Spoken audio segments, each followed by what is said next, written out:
Please stand for our invocation, led by Pastor Anthony Straughter Ministries, and remain standing for the Pledge of Allegiance. Let us pray. Dear Heavenly Father, we come before you today in the name of Jesus. You told us in your word that if we were to acknowledge you in all of our ways, that you would direct our path. So Father, we acknowledge you today. We acknowledge you for your wisdom and your counsel to be present here at this meeting. For you said in your word, when all goeth well with the righteous, the city rejoice. And so, Father, we pray today that all shall go well with the city of Mobile and the people will rejoice. In Jesus' name we pray. Say amen. I pledge allegiance to the flag of the United States of America and to the republic for which it stands, one nation, under God, indivisible, with liberty and justice for all.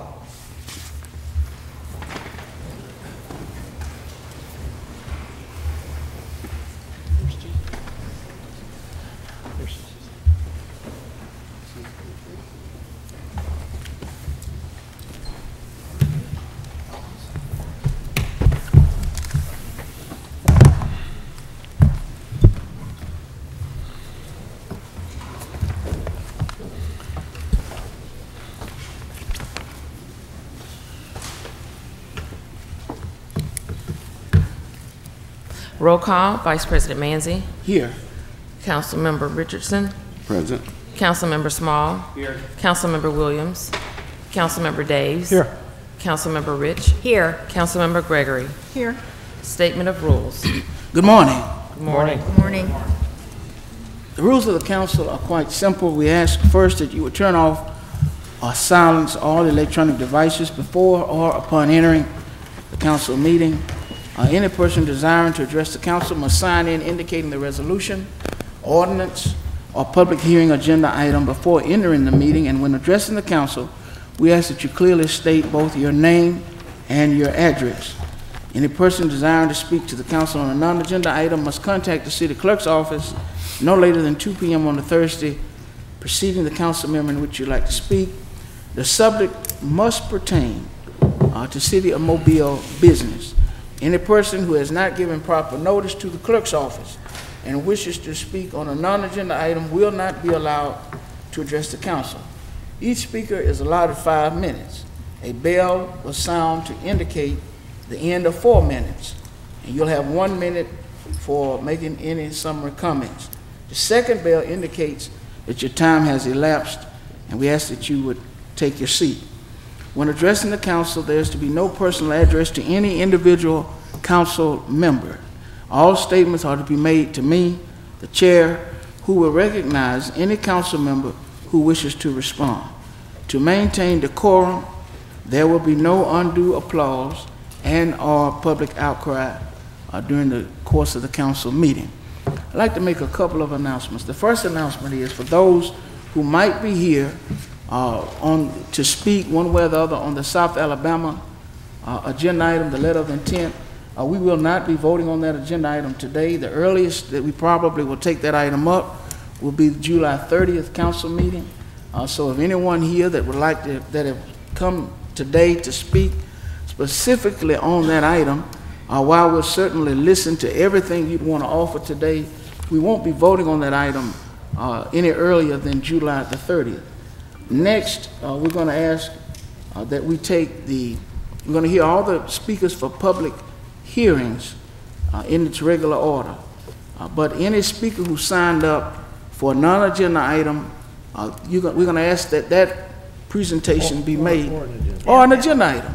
We're going to ask that presentation be made after we've conducted the business, this voting part of the meeting. We have 2 or 3 council members who won't be able to stay the entire length of the meeting. So we're going to take the action items out of order, and then we'll hear the speakers at the latter part of the meeting.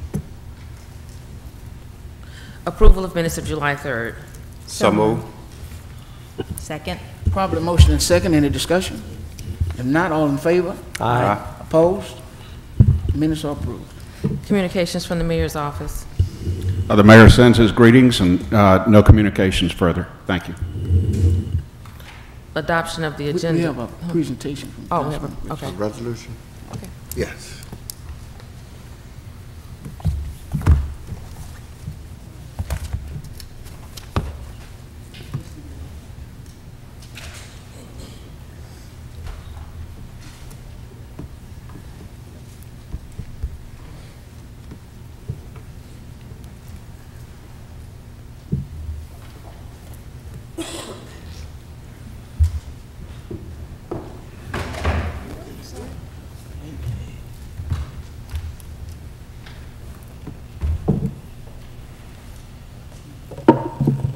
Vice President, council members, I have a resolution that I would like to read today, and I'm going to ask Ms. Carol and Ross Peterson to come to the podium, please.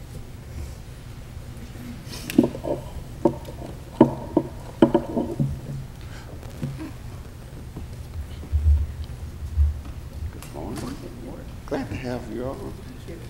Let me say first of all that Carol has been in business in the city of Mobile for some 44 years. She is under the radar. She makes no noise. She's not beating any drums, but she's full speed. Let's take I-10 east. I heard that, Joel. Where are you going?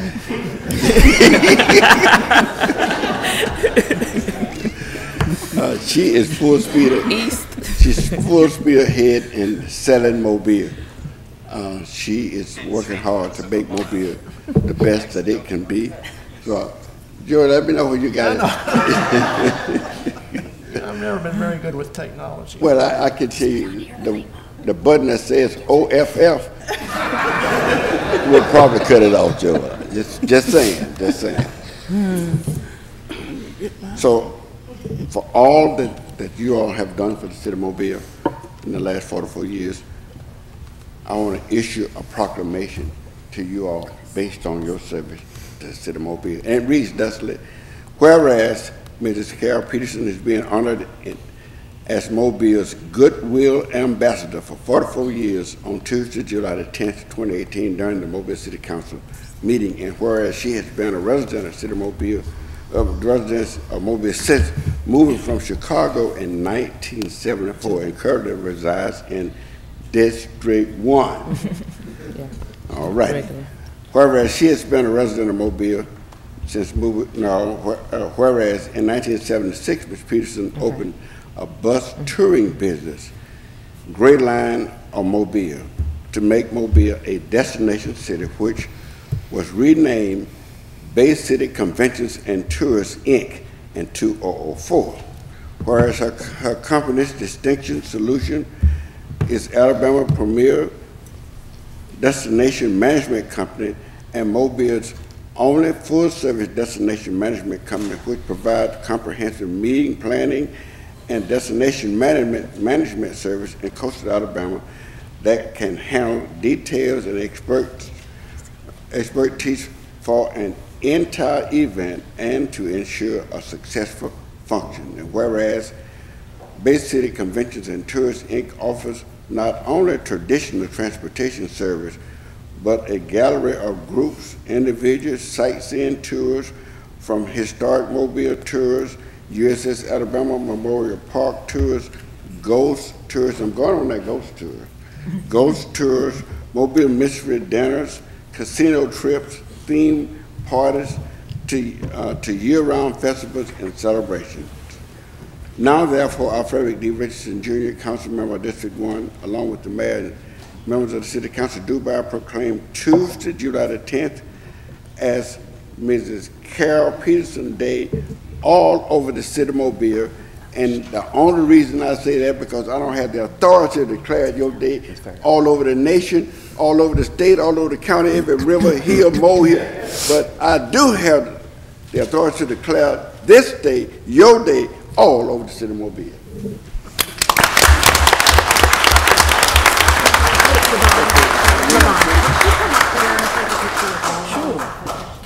We really wouldn't have tourism in this city unless we had all of the wonderful attractions that we have. There's so many of them, and they're all so wonderful. And it's been a privilege to be part of really pioneering tourism in Mobile. And thank you for this honor. Ross and I both appreciate that. Thank you. Ms. Peterson, I know my honored colleague is going to want to get that photo with you right there, but my colleagues have asked if you wouldn't mind, if you all wouldn't mind coming so that we can all get a photo with you. We really appreciate all you do for our city. Yeah. For the whole city. The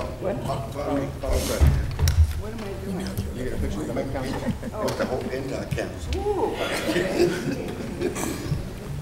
Great. We can make the presentation.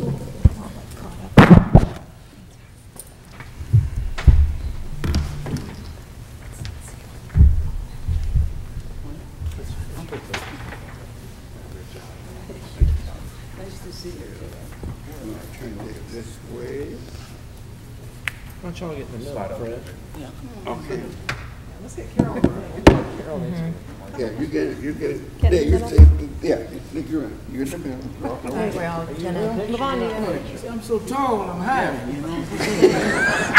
Do I need to open that? Yes, yes. Okay. 1, 2. Let me get use your camera. This is so nice, Fred, thank you. Great. You got I it? think we're good. Yep. Thank you.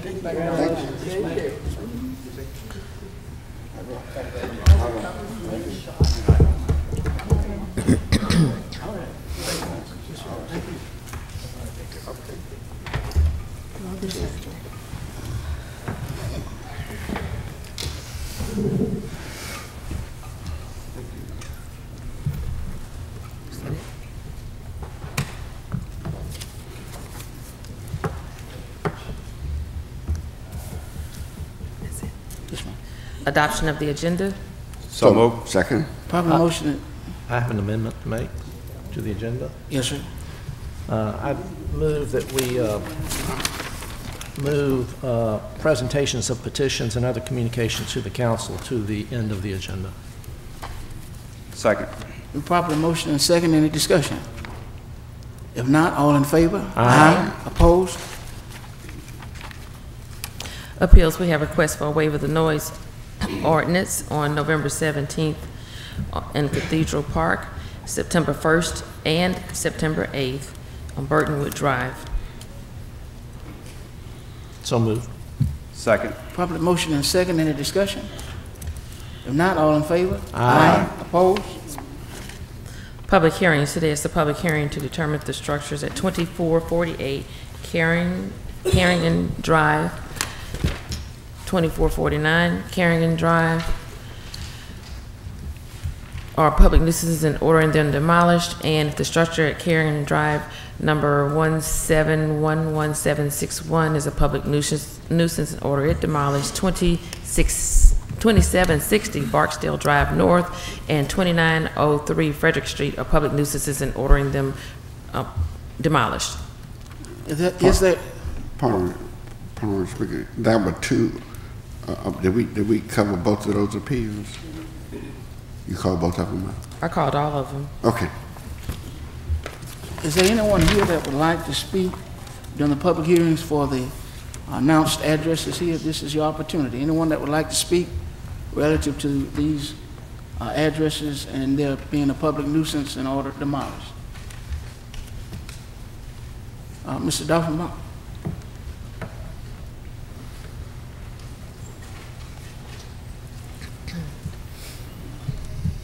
Thank you, David Dockenbaugh, Deputy Director, Municipal Enforcement. I just have two quick items that I want to bring up to the council. One of them is going to be at 2760 Barksdale Drive. This is supplemental to the written application that you have on file. That this is for the accessory structure only, not the main structure, just a storage shed. And that's what we're intended to demolish. And you can see in the application the photographs of this structure where the wall is collapsing, of that storage shed, not the main structure. The main structure is secure and is fine. The other item that I want to follow up with is the Kerrigan Drive, the key number, the 1711761. On that structure is also an accessory structure, a storage shed, and a tremendous amount of trash, debris, and garbage that we would like to have it declared a public nuisance so we can clean up that property. It appears to be an accessory structure of the property that is also a companion application of 2449 Kerrigan Drive, which is the main structure itself. They're on separate parcels. That's why we had to have separate applications before the council. But that will be an accessory structure for the key number 1711761, plus all the tremendous amount of tires, garbage, and debris that's been dumped at that location over the time. Thank you. Okay. Again, anyone that would like to speak pertaining to these public hearings? Mr. Chairman, I would just like to commend Mr. Dolphinbaugh. This address in District 52760 Barksdale has been a open sore in an otherwise really nice neighborhood for a long time, and Mr. Dolphinbaugh and his folks have been very good about getting the yard cleaned up and addressing this this collapsing storage shed in the back. So I just want to commend Mr. Doffenbaugh and his staff on working on this problem, which has been, as I say, a long festering sore. Yes, ma'am. Again, anyone that would like to speak, just want to make certain that we're not overlooking anyone. If not, the public hearings are closed. Ordinance is held over. 34017, ordinance to establish a capital improvement plan. So moved. Second. Properly motion and second, any discussion? If not, all in favor? Aye. Opposed? Item passes. Consent resolutions held over. 40418, fixed cost for demolition of structure at 624 Wiley Lane. Motion for the suspension of the rules for immediate This consideration. is held over. Oh, hello, okay. So moved. Second. Properly motion and second, any discussion? If not, all in favor? Aye. Opposed? Item passes. CIP resolutions held over. 21460, authorized contract of Star Service, Inc. for Mobile, Alabama Cruise Terminal HVAC replacement Phase 1. 21461, authorized contract with Constantine Engineering for construction management services. 21462, authorized contract with Burt Klein Peter for 2018 CIP St. Louis Street rehabilitation. 21463, authorized contract with Sane Associates for minor signal improvement design. So moved. Second. Properly motion and second, any discussion? If not, all in favor? Aye. Opposed? Items passed. Resolutions held over. 01444. Do you all want me to take this separately? Okay. 01444, authorized letter of intent with the University of South Alabama to facilitate the construction of the USA Stadium project. Motion left to July 31st. Second. Properly motion and second, any discussion? If not, all in favor? Aye. Any in opposition? Item is laid over. If there's no objection, I'll take the others together. 01464, authorized agreement with the Alabama Department of Transportation for transfer of public road, Bay Bridge Road, relocation from U.S. Highway 43 to Conception Street. 09465, reallocate monies from capital project facilities assessment to facilities assessment. 21466, authorized contract with Watermark Design for prototype fire station and new Spring Hill Fire Station number 18. 21467, authorized contract with Mott McDonald, Alabama for Gulf Coast High-Speed Rail Corridor Passenger Rail Station Plan Development and Architectural Design Services. 21468, authorized amendment to contract with CBRE for facilities condition assessment and development consulting services to provide development advisory brokerage services for Mobile Civic Center, adding $120,000. 21469, authorized contract with Robert J. Baggett for Mobile, Alabama Cruise Terminal, new mooring Bullard. 21470, authorized professional services contract with Granicus doing business as Nova Solutions for legislative and meeting management subscription. 21471, authorized contract with Personal Touch Cleaning for carpet cleaning Mobile, Alabama Cruise Terminal. So moved. Second. Properly motion and second. Is there any discussion? If not, all in favor? Aye. Opposed? Items passed.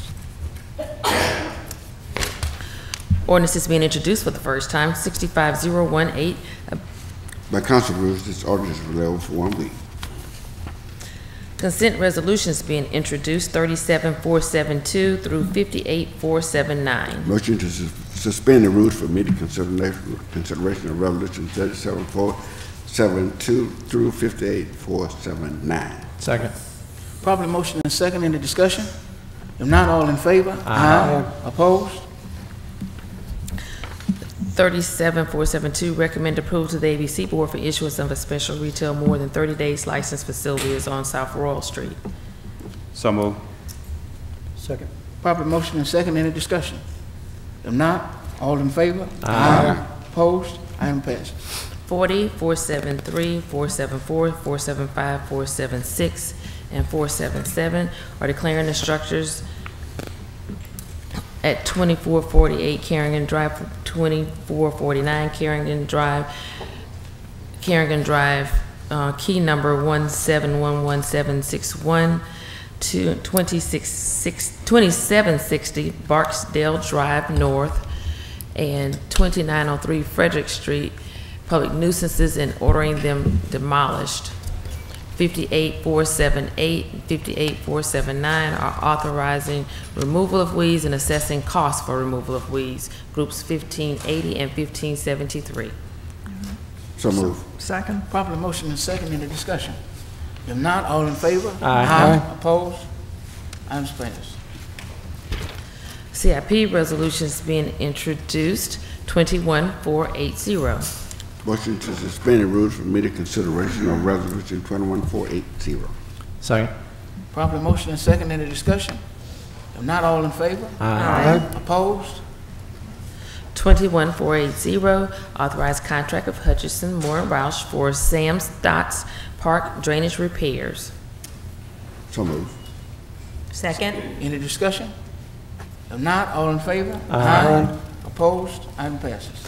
Call for public hearings, 41481, call for public hearing to approve the application of Theo Atkinson doing business as Spots, Dots, and Scales Inshore Fishing Charters for certificate of public convenience and necessity to operate a shuttle for a charter fishing boat service scheduled July 24th.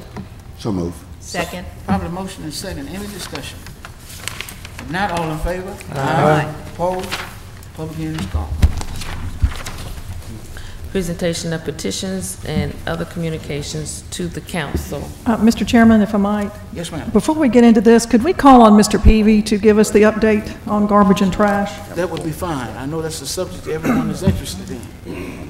We appreciate all of their hard work. Good morning and thank you. Good morning. Good morning. Over the last 58 days, we have brought the importance of public service to the community to the forefront. We all understand how important public services are. We take that very, very serious, and we've been dealing with the trash issue. And I'm here today to delightfully announce that on this Tuesday, we are on schedule with our trash collection, and we plan to stay there. And this is from the efforts of a group of hardworking, dedicated people who have worked weekends, volunteered their times, and it's just not the trash division. On Mondays, when the solid waste people are off, those people have driver's licenses that can run the trucks. They've come over. Street department people have come over and filled in the gaps.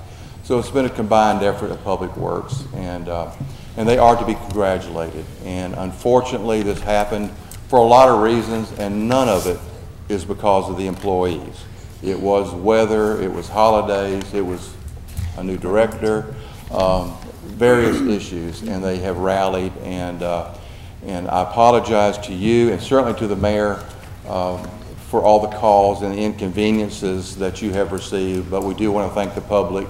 They have been very patient and understanding, and we're going to move forward now and start focusing on other issues like drainage and street sweeping and those things that help make this community so wonderful and the place we all want to live. So thank you for your support.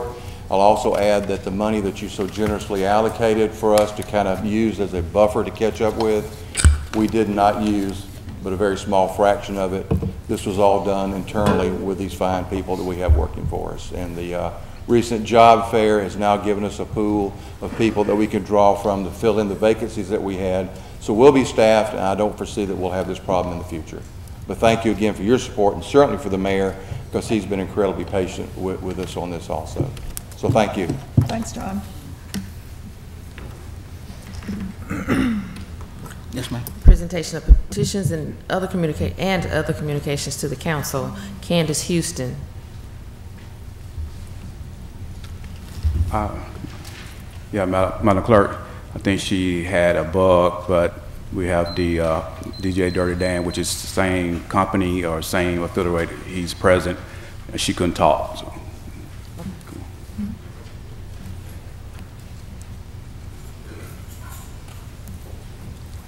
All right.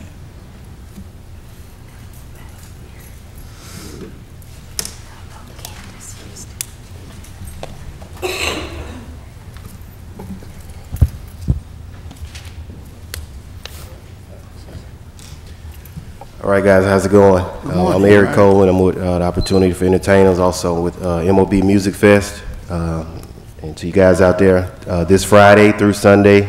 Can we get your address, please? Address? Yes, sir.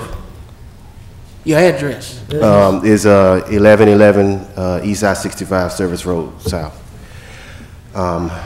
This Friday, July 13th through 15th, we're having our inaugural MOB Music Fest. It's going to be all genres, you know, in all ages. It is a family-friendly event, and it is a free event to all, and it is going to be at the Cathedral Square.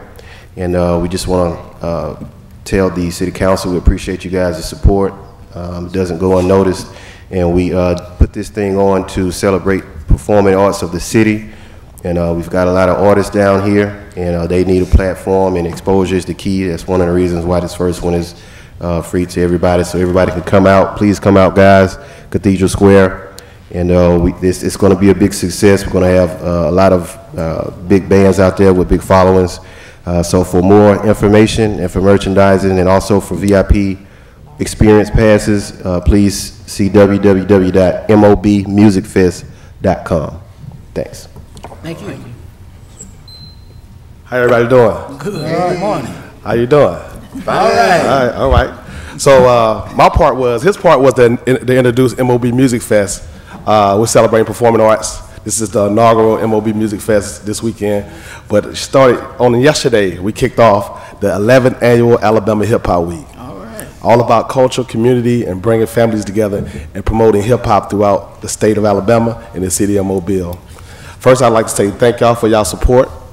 And we just wanted to come celebrate and bring you some of the things that we have, like T-shirts and these bands for representing MOB Music Fest, because this is all about the city. It's all about bringing the community together, and we wanted to make sure we hand deliver the week of, because as soon as we leave here, we're going straight to the community. Today, we got with artists today, and we're going to be doing some painting on some plywood that we're doing a mural with, that we connected with the youth center over there, Raleigh and Judge Namath.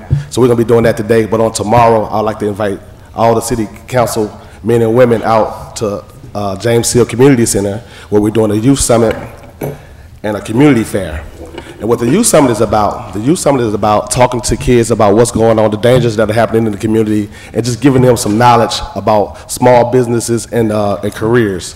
So that's happening tomorrow, and it's just a celebration. It's all about celebrating the arts. And this right here with the inaugural MOB Music Fest is the beginning of something new, celebrating artists alike, all genres of music, gospel, soft rock, hip hop, blues, and everything. So today is just a celebration. I just wanted to come and speak to everybody and say thank you for everything. Thank you for your support. Thank you, Mr. Richardson. Thank you, Mr. Smalls, and everybody for all your undying support. And the mayor's team, I had a meeting with the mayor about 6 months ago, and I told him that we want to celebrate performing arts. So we're here today just to say hi, and it's Alabama Hip Hop Week. Thank you very much. Oh, wow!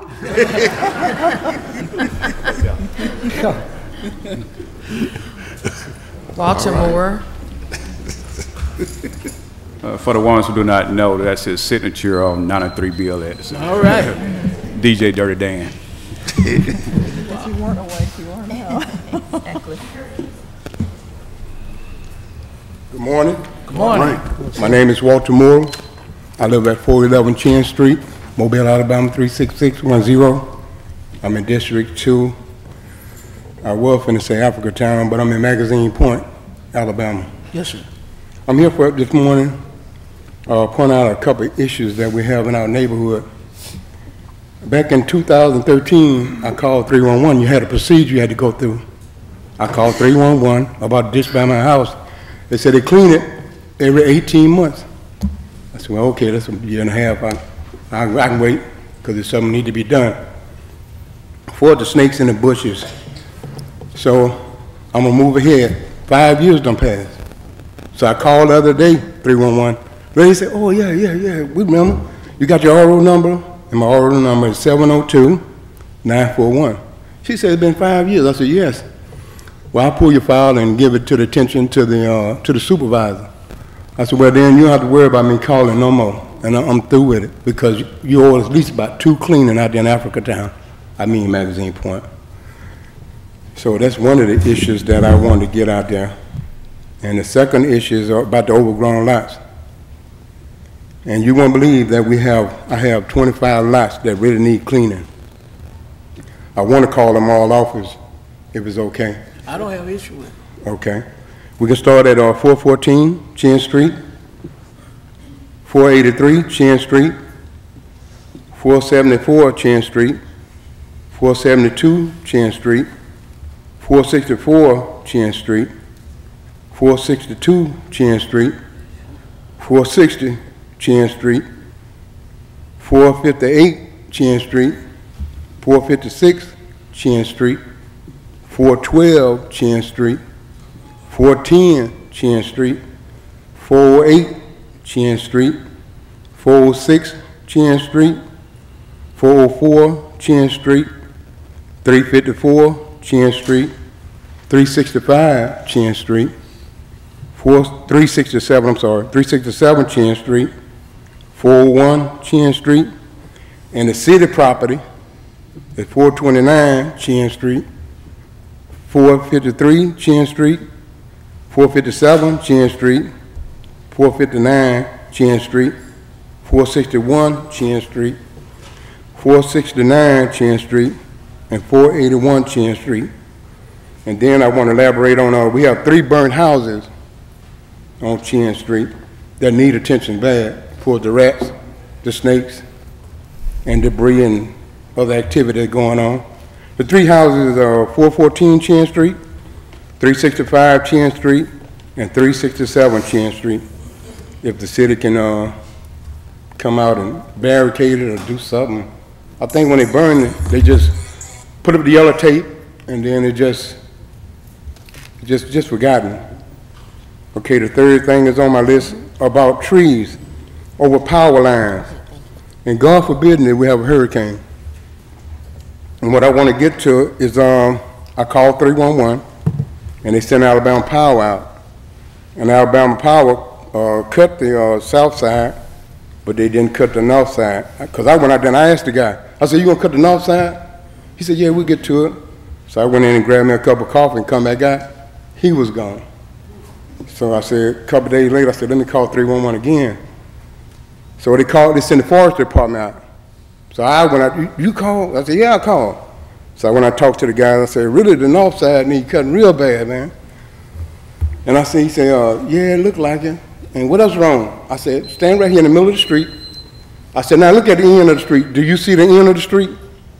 He said, no, all the trees. That's why I'm calling.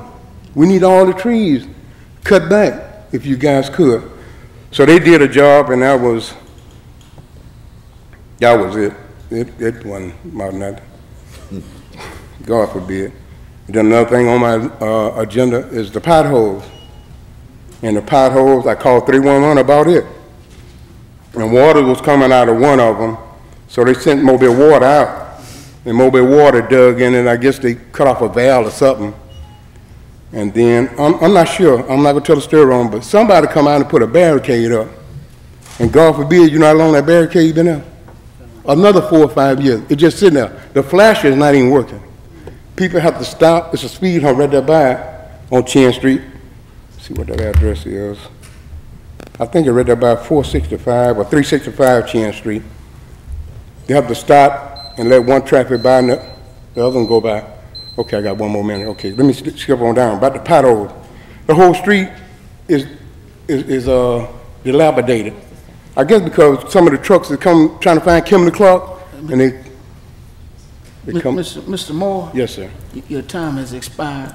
Okay. But this is what I'm sorry that Mr. Peebles had to leave, because he's the executive director, acting executive director over Public Works.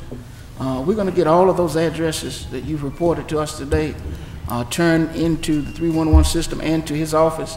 The houses that you referenced, I'm hopeful that Mr. Doffenbach was making notes. These are issues that certainly precede my time, and I've turned them in over and over and over again. So I'm glad that you came out today, yes, to put some more emphasis on the attention that the Magazine Point community needs relative to overgrown lots and the potholes, and also... I didn't bring up the company behind me. Well, I'm gonna see if I can connect you with Mr. Peebles, because he's really gonna be the one that can send workers out to address many of your issues. Yes. I'm not surprised, because I've ridden down Chin Street. It appears that the only house on Chin... I'm ashamed to ride down there. Sometimes I try to come around, but I still live there. Yes, sir. And I keep my property up. Well, it appears you're the only one doing it, because every address you called was on Chin Street. Yeah, I mean, then they talk about revisation. We need it bad. Yes, sir.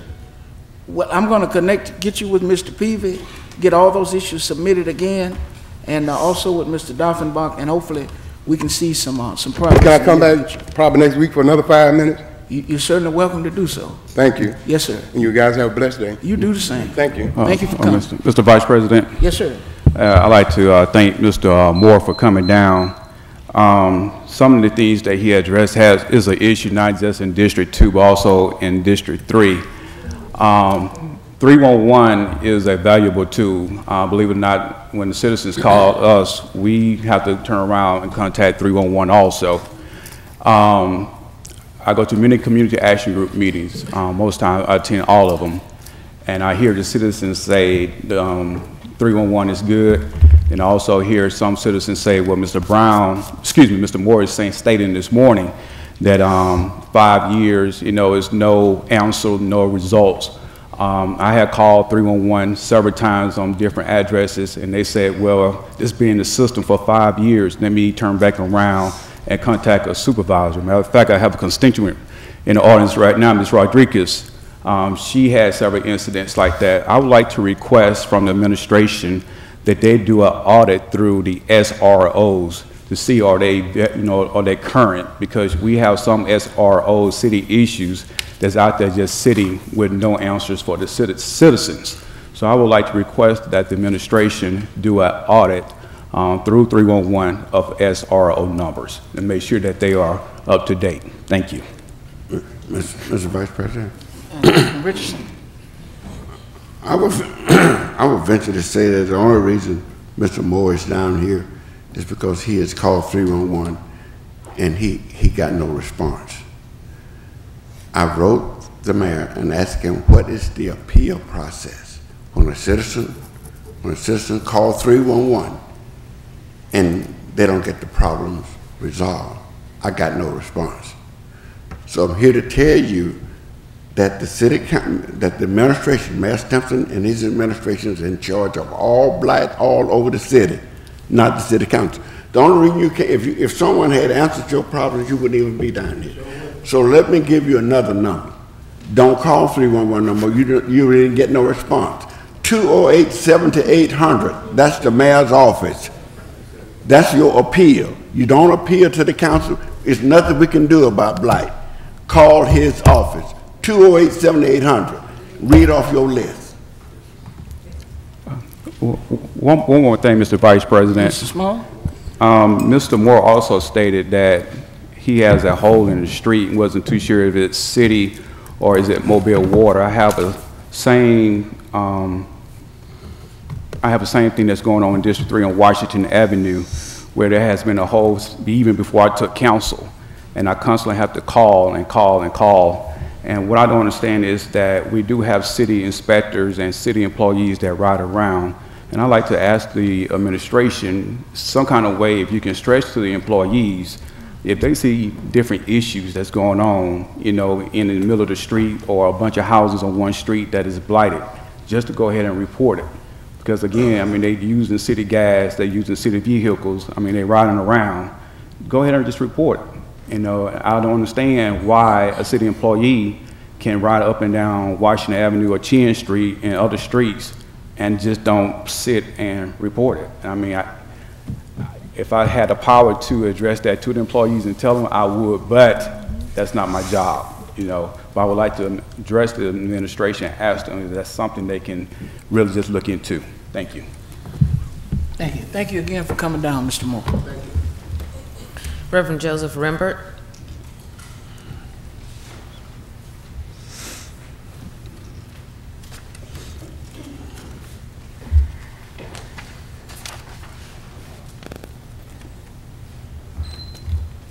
Since I'm a preacher and I only have 5 minutes, and it usually takes me 7 to clear my throat, I wrote this down so that I could get through.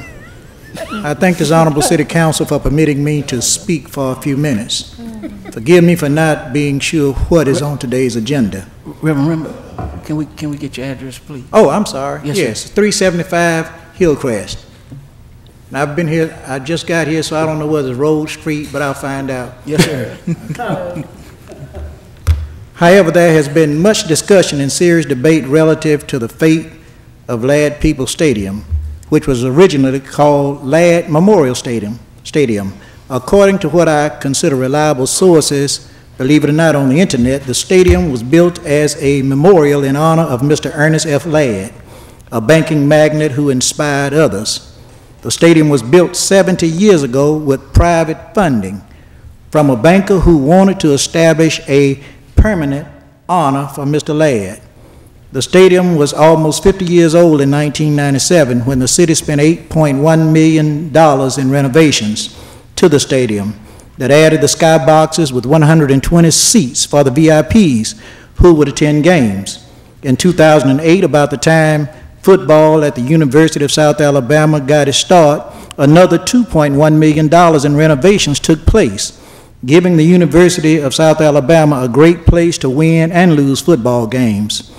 In 2014, the stadium was filled to capacity for a game the University of South Alabama unfortunately lost. The renovations took place within the last 20 years. When I attended Williamson High School, where I served as president of the Student Government Association during the 1965-66 school year, and I had fond memories of the games at Hartwell Field. However, I don't believe that any other statue, building, or stadium depicts the historical vicissitudes of Mobile, Alabama than Ladd Memorial Stadium, aka Ladd-Peebles Stadium, named after a man who was born the same year that President Rutherford B. Hayes kept his promise and pulled all of the federal troops out of the South, thus ending Reconstruction, allowing the Democrat redeemers to become the reformers to reestablish segregation in all aspects of life. Ladd Stadium also became the landmark in Mobile, where black boys and white boys could play on the same football team against other black boys and white boys, while black folk and white folk of all ages could sit in the stadium in places that were reserved for the schools rather than because of the color of the player's skin.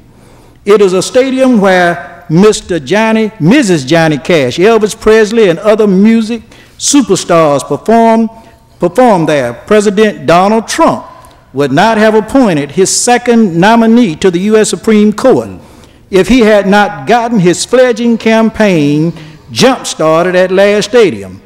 Trump came back to Ladd Stadium to thank all of the voters who turned out for him. And be assured, I was not one of them. The Alabama legislature passed a bill that precludes the removing of monuments or other historical things from public property. According to Governor Kay Ivey, she reminded us that to take away our history may doom us to repeat it. Is this memorial not fit for preservation? Why are we not strategizing to get tour buses? You just recognize somebody, tour buses and school buses to tell our sometimes painful history at Ladd, rather than trying to find ways to get poor people from Maysville, Birdsville, and down the bay to the University of South Alabama to a stadium that will not hold the crowds that that USA had at Ladd Stadium in 2014. Is that the plan anyhow? The president of USA has an annual salary plus benefits in the neighborhood of $500,000. The head football coach makes more than that. Their boosters have millions, maybe hundreds of millions. I beg this honorable council to think seriously about this matter. Citizens who let people park cars in their yard, those who work concessions and provide security, city workers who work early for little pay and benefits are God's children also. Be careful how you treat them. And I want to thank you for this opportunity to speak. And I continue, and I see her here today, I continue to pray for now my council person, Gina Gregory's Complete Healing. I pray that God will bless each of you. All right, now. Thank you.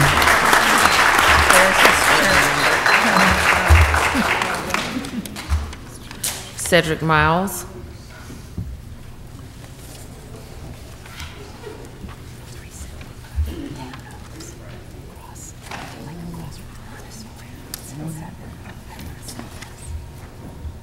Good morning. Good morning. First, I'd like to say thank you, Reverend Rumble. I spoke on the same subject last week, and I'm here to maybe see if we can offer some solutions today. Mr. Miles, can you state your address for the record, please? Cedric Miles, 1312 Forest Cove Drive, Mobile, Alabama, 36618. And as I said, like Reverend Rembert, I also graduated from Williamson High School. And last week I did bring up how much Ladd Stadium means to that neighborhood, that community, and the surrounding communities. And hopefully today I've come with maybe a couple of alternative sources of funding. I don't know if they're feasible, but it was something that I was thinking about. And as one of my friends used to say, if you're not thinking, you're stinking. So I try to think. One solution, I think, would be municipal bonds. Right now, we're in a low interest rate environment.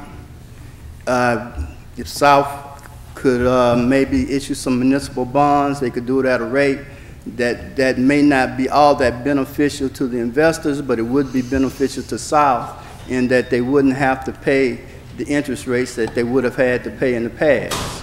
Another solution, and I don't know if it's possible either, would be maybe corporate sponsorship. Right now, the basketball arena was built from sponsorship from the Mitchell Company. And I've been here the last, it's probably the third week in a row I've been here at the meeting. I only spoke last week. But at the past two meetings, everyone seemed to talk about how much South has contributed to the economics of Mobile with their graduates. And as I stated, I'm also a graduate. So I think there should be some corporations in both the city and the county that owe a debt to South, because many of those corporations are thriving now because of South Alabama graduates. So maybe corporate sponsorship would also be a solution. Thank you. Thank you. Thank you, Mr. Miles. Joe Keffer.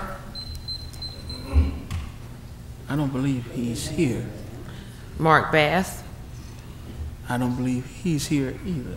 Tyler Spencer. Well, oh, he's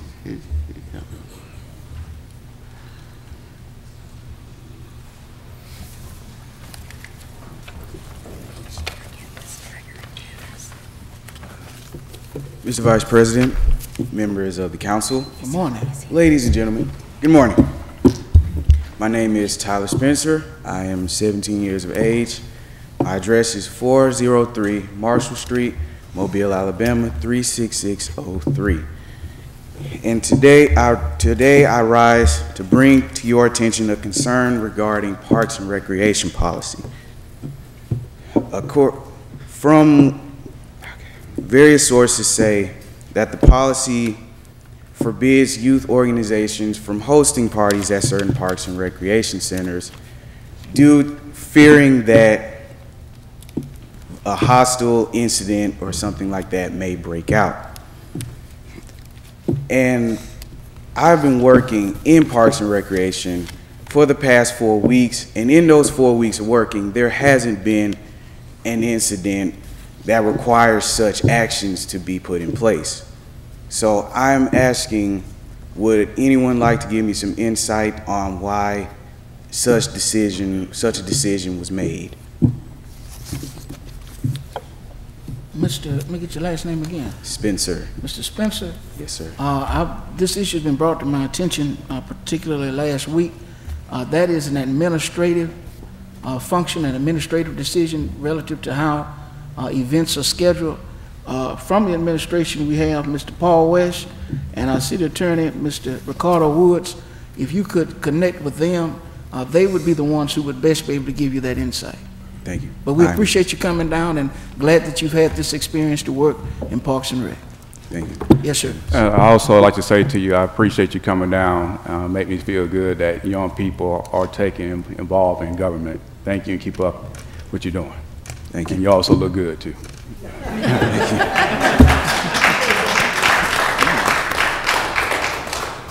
Nehemiah Wheeler.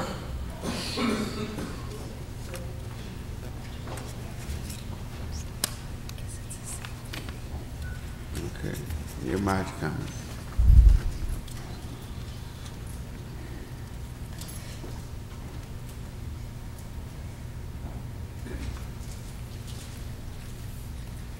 Just give me 1 second. Hold up.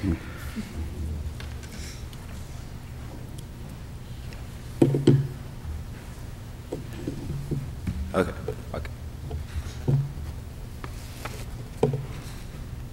Good morning, Mr. Vice President, members of the council, and everyone else in this room. My name is Nehemiah Wheeler, age 15, address 119 Coronado Court North, area code 36608. I am here to talk about a parks and recreational policy. I don't want to go pointing fingers, because I don't know all of it, like why most groups, well, organizational groups can't host events at recreational centers. I've heard word of organizations cannot do it, but I don't want to go and say it's because of events that's in the past, as in like school shootings and stuff like that. I actually want to know the whole reason why. So if you could please tell me why, because I don't want to go and rant on about something I don't know. Well, Mr. Wheeler. Yes, sir. And anyone else that's here to speak about this particular issue? Now we're glad to hear you. You're glad to come and take your 4 or 5 minutes. But my response is probably going to be very much the same response I gave the previous speaker. This council doesn't set those policies. We don't set the policy for how our space is utilized, who can utilize it, when they can utilize it, the costs associated with utilizing it. All of that is an administrative function. And those same two gentlemen that I mentioned earlier, Mr. Paul Charles West and Mr. Ricardo Woods, they really would be the best place for you to go and get any insight that you might be seeking. All right. Mr. Vice President. Yes, sir. Mr. Whittle, who told you about this policy? Did anyone in the administration tell you that you couldn't use that the youth couldn't use a recreational facility? Is it gossip? You heard it on Grapevine. Is that some Grapevine talk? Well, because unless someone in the administration told you that, it's unofficial. Really, you need a copy of the policy. They can provide you a copy of the policy, and you can see for yourself what the policy say. So I would suggest that you all concerned about the policy. When this meeting is over, go right over here. Mr. Paul West is the acting chief of staff. Ask him to provide you a copy of the policy. All right. And if you don't like the policy, then you get back and see if your representative can change the policy. All right, thank you. All right. All right. Thank you for coming. Well, thank you for letting me speak. Yes, sir. All right. Rodarian Dees. Nobody moved. Nobody moving. Okay. Xavier Johnson. Yep.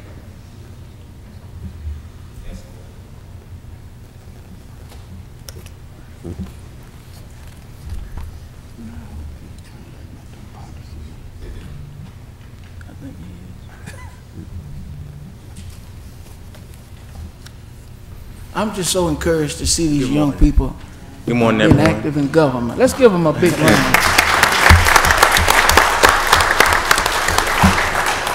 Now, I'm going to tell you the same thing that we told the other two. I'm just telling you that up front, but I'm glad that you're here. Well, Yes, good sir. morning, everyone. I'm Xavier Johnson, address 4260 V. Alta Drive, Mobile, Alabama, area code 3609.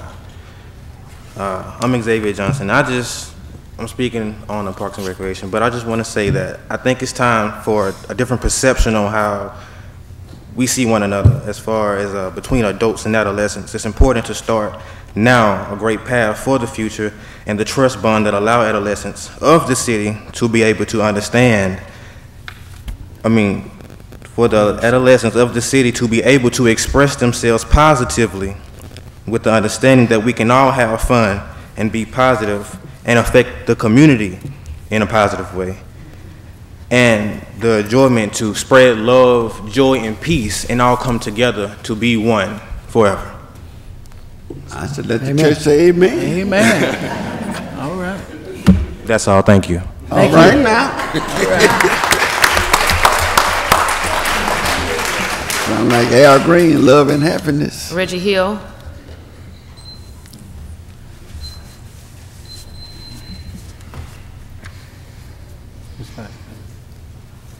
You're going to tell him the same thing. You're going to tell him the same thing.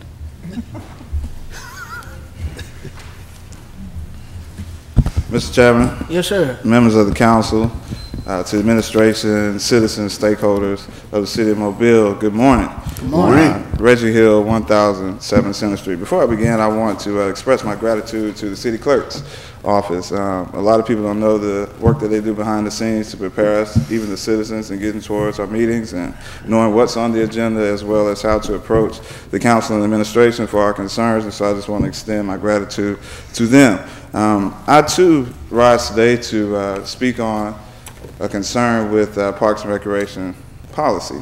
And I have learned from our chairman today that it would be of the best interest to communicate with the administration. However, I do want to urge the council as well to consider the position that you have. And the reason I say that is because we have members in our program in all 7 council districts, okay? And so you are a representation of them as they are a representation of you. And there can be an ordinance put in place that would prevent any administration from using preconceived notions as a means for us not to utilize public facilities in which their parents utilize their taxpayer dollars to exist. So there's something that can be done on both sides of the table. And this is what we wanted to expose them to today.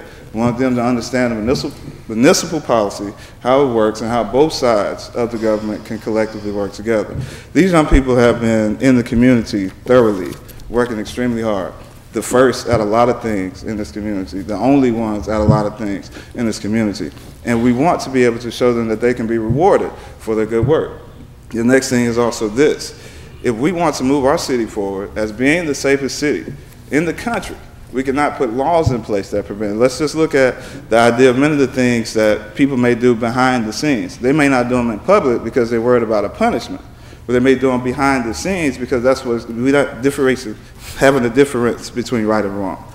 And they're not understanding the difference between right and wrong because they're only thinking about punishment. So we can't put these, let's look at Park and Recreation. The majority of the time that these facilities are open, and mind you, we just spent nearly $300,000 to have a feasibility study on Parks and Recreation. The majority of the time that they're open is when kids are in school. And then in the summertime, when they're not open, they're closed on the weekend.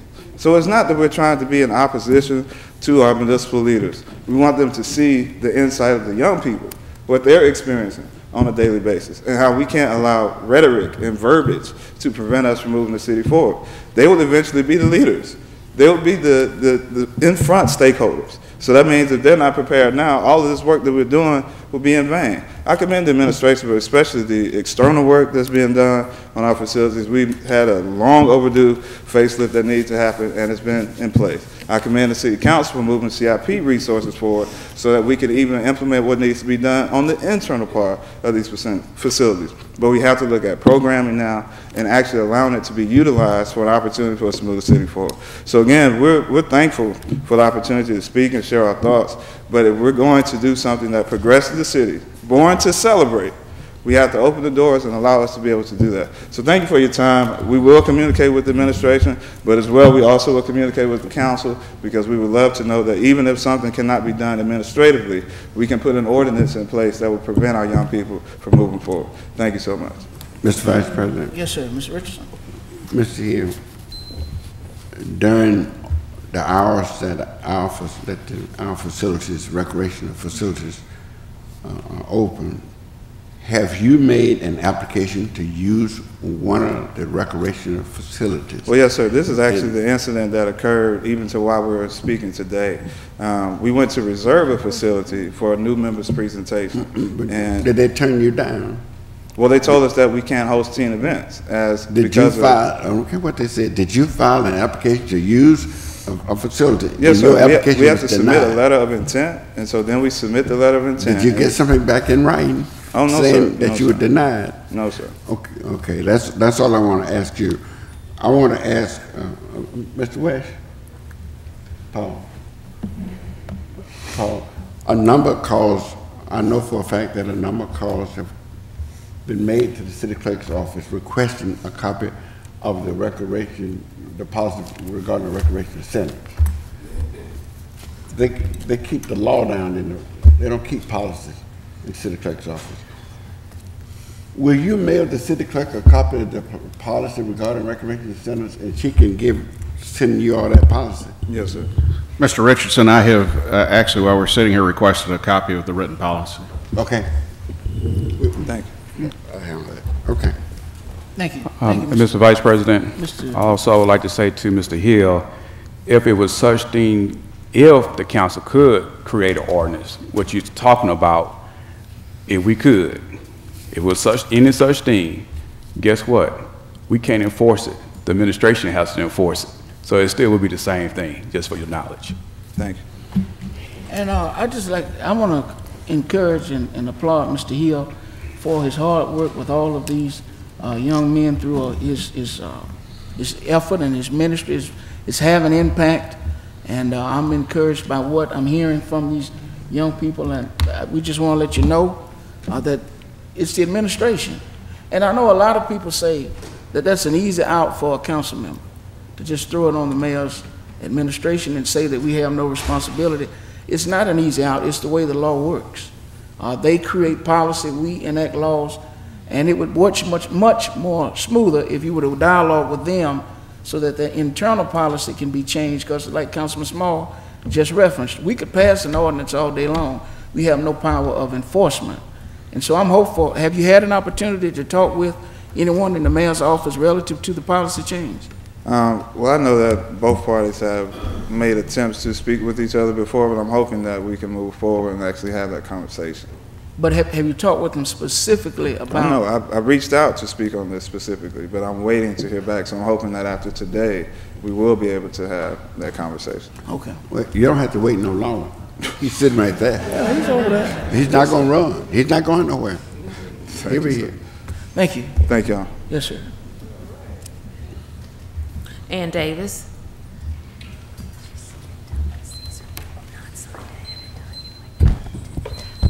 Ann Davis, 967 Westbury Drive, Mobile 36609. I know y'all probably know my address by heart now. I want to thank y'all for putting off the vote that pertains to South and Ladd. I hope that by the end of July you'll have all the facts and you need in the legal work. I also hope that if Ladd is still considered part of this, that it will be reworded to say repurpose.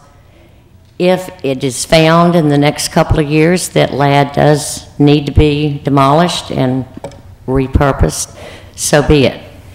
I just want Ladd to have a fair chance. And I'd also like for us to be given the opportunity to look for other funds if need be. I want to tell South, I wore red, okay? I am not against South Alabama. I mean, and I am not cheerleading for Ladd. I am for Mobile. Whatever is best for Mobile, honestly. That's the truth. I also want to ask this, and I don't know that listening to what you said, I don't know that y'all can do this. If not, maybe I need to ask Paul, but I know we copied you on the letter that we sent to the mayor about Ladd not being safe. I personally feel like it is safe, and I know that he has said in the newspaper, which only comes out 3 times a week now, and other places, that it is safe. But we need a legal document. If y'all can't do that, maybe we need something. We just need something. Thank you. Well, Ms. Davis, I think you've gotten pretty much your pathway forward. The council did not make any statements relative to the deficiency of Ladd Stadium. Okay. That came totally from the administration. I think you wrote the letter to the appropriate party, and I'm hopeful that they'll supply you the information that you need. Okay. Yes, ma'am. Thank you. I have a question, Mrs. Rich? Ms. Davis. Are you looking at insurance policies in order to do contractual work with entities that will be in and out of the stadium? You mean like, well, we are worried about our liability. So far, we're fine right now, but it will come up for renewal soon. And plus, we want everybody that comes to Ladd to know that, you know, we're open for business. I mean, since that report, I've walked all over the place. But I'm not an engineer. So, yeah, we just need something to, you know, there's been so much said about it. Right. I appreciate that. Thank you. Thank you. Thank you. Thank you. Reverend Bobby Brown.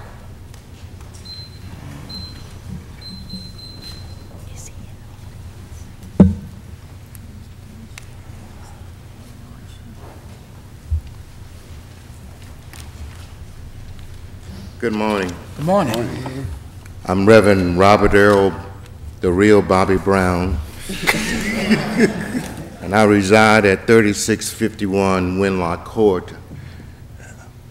Councilman John Williams is my council person. All right now. I stand here this morning, peacock, proud and humble servant of God with concerns. My friend spoke before me. In 1951, the first school football game that blacks played was at Ladd Stadium.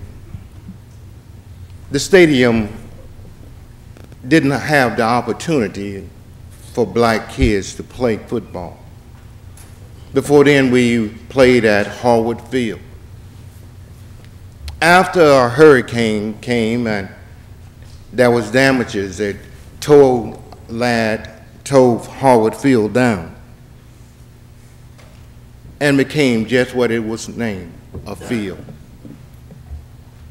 My concern is that if you tear Ladd Stadium down, it also will become only a field. The Alabama Memorial Preservation Act of 2017 prohibits the relocation, removal, alteration, renaming, and disturbance of monuments located on public property, which has been in place more than 20 years. Section 2, subsection 1, states that the architectural significance of a building located on public property by very nature is constituted as a monument. It says that it shall not be torn down. So my concern is that the majority of people that are here today that are of voting age in 20 years will be dead. The students that attend South Alabama in 20 years will be getting ready to retire, which means that in 20 years we will be passing a debt along to our grandchildren and great-grandchildren. At the same time, we will be violating a state law. So is that the intent of bringing Mobile to one Mobile by separating and passing on a bill to our grandchildren by violating a state law? Is that what these proposals actually want to do? I don't think so. So I'm asking you, I'm pleading to you, to rethink what we're about to do, because I think it's going to end up with another field. Thank you. Thank you, Reverend Brown. Thank you. Sorry, Gregory Dennis.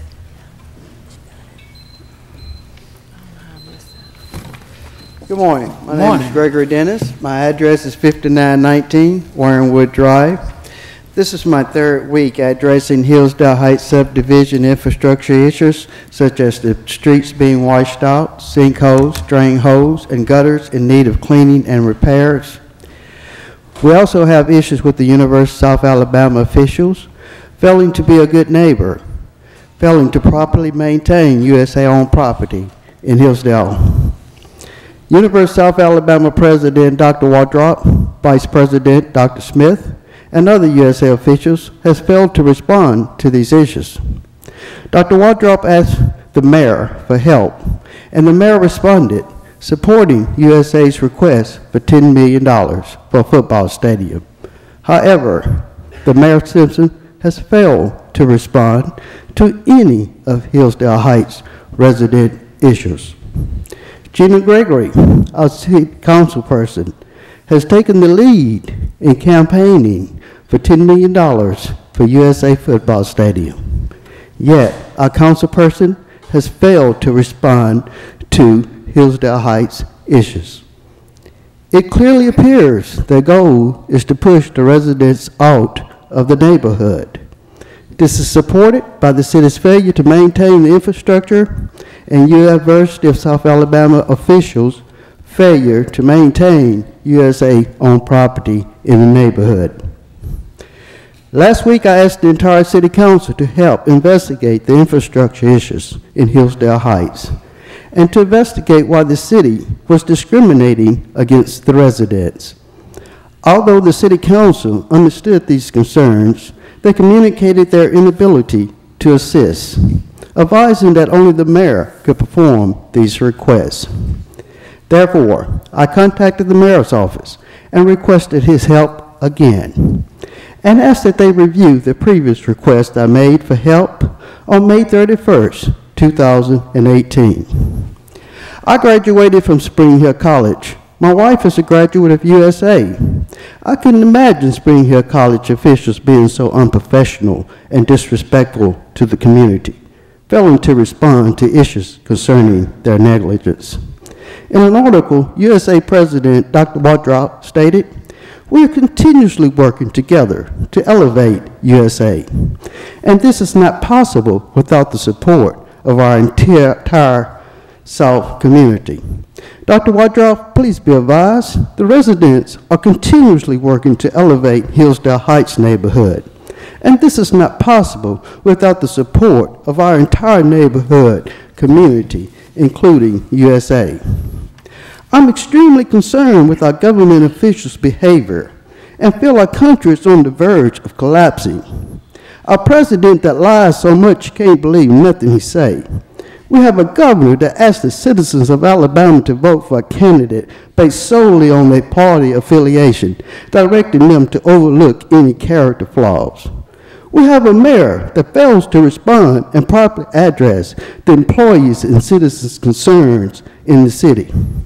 We have a council person that fails to respond to the issues and needs of her constituents in her districts. Our leaders are so racist that they object to helping people in need of being rescued from other countries. In other words, telling the truth no longer matters. Your conduct is an official, no longer matters meeting. Mr. Dennis, now you have gone, wait, hold on. You have gone completely overboard. And I've tried to be as lenient in allowing your commentary as possible. I stated some rules very clearly and articulately at the beginning of this meeting as to how you should address this council. And you just have abandoned and ignored all of that. This is absolutely the wrong way to get your issue addressed. At the end of the day, everything you've mentioned is an administrative function. And you're shooting bullets at everybody that you want to help you. from the president of South Alabama to the mayor of this city. Sir, the president of South Alabama don't want to help me. Mr. Dennis, your time has expired. You can have your seat. Ms. Gregory, she had to leave early. No, I'm still here. Oh, pardon me. I got your text message. I was going to go over your text message. No. I'm going to allow her time to say whatever she needs to say. But this is absolutely the wrong way to get any of those issues addressed. Absolutely. And I'm saying that to you, hopefully as some words of advice as to how this process works. You know, castigating and discriminating against people's names and what they do in their official functions is just not the way to do that. Mrs. Gregory?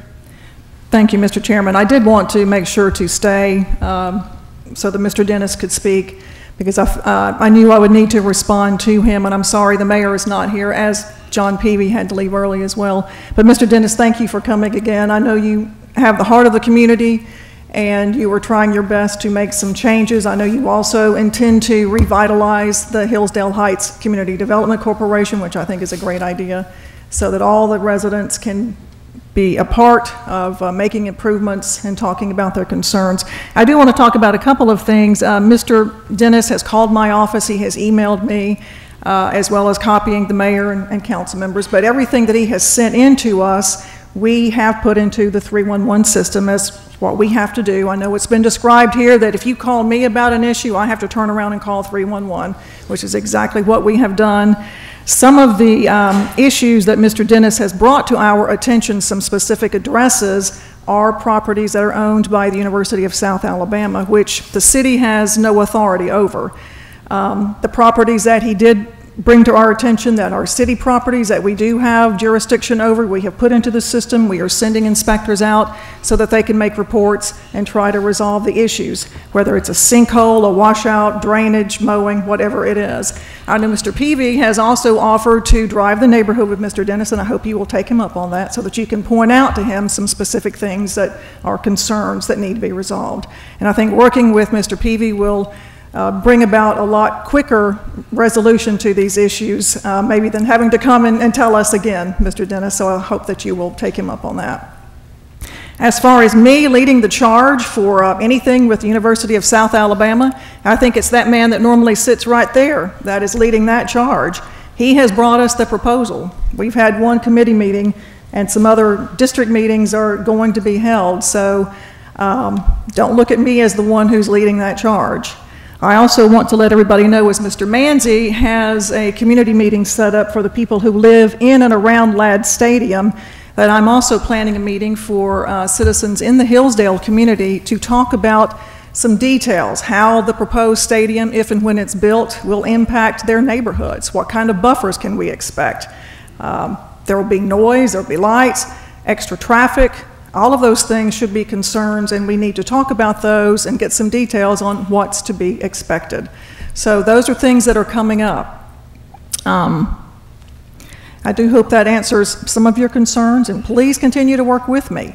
Like Mr. Manzi said, work with us, and we'll do everything we can to get it done. But anything you ask me about doing, whether it is the drainage, the sinkholes, the mowing, any of that sort of stuff, I have to report it and ask them to send somebody out to check it and then to resolve it. That's how we got the mowing done on Cody Road. I went out there and looked at it after you had reported it because nothing had been done. Got to Mr. Peavy and they got it taken care of. I can get involved when things are not happening. If you send in to 311 and nothing happens, then you call me and say, hey, I sent this in 2 months ago, nothing's happened. And then I'll ask and find out what's going on.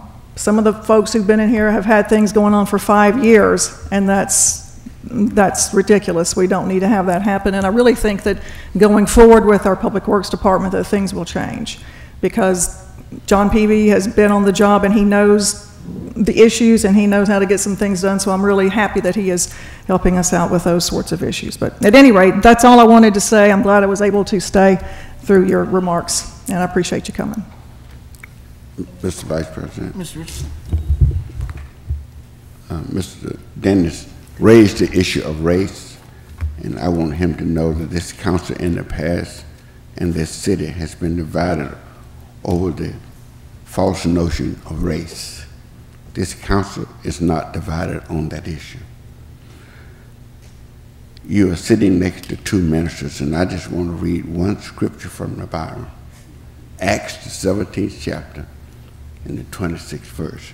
It says, God has made of one blood, and he's talking about Adam, of one blood, all nations of men, for to dwell on all of the face of the earth, and has determined the times before appointed and the bounds of their habitation. We are all brothers and sisters with a common ancestor, Adam. There is no such thing as the black race and the white race. We're members of the human race. We're all brothers and sisters. Wherever you are in the world, God made us in his image. Just want to get that straight.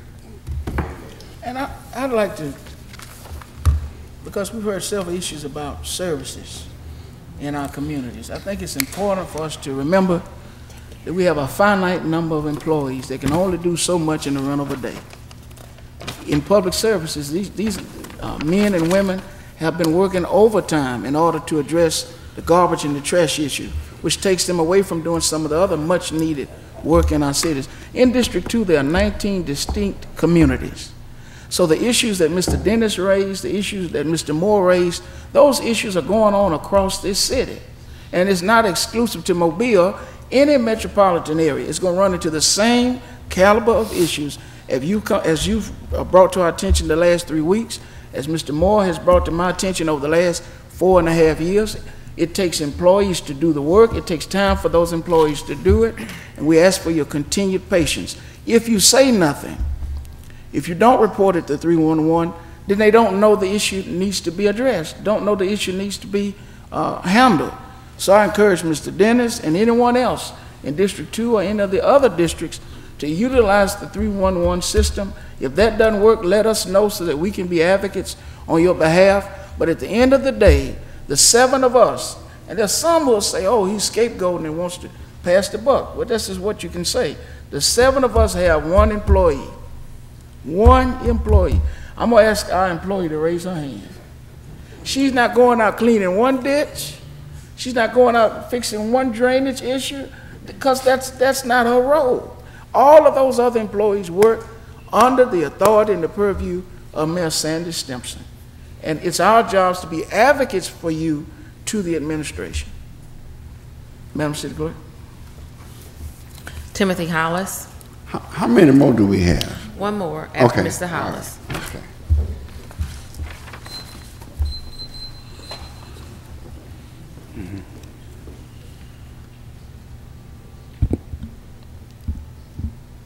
Good morning. Timothy Hollis, 1924 Seal Street, District 1. Coming to speak about Resolution 01-444.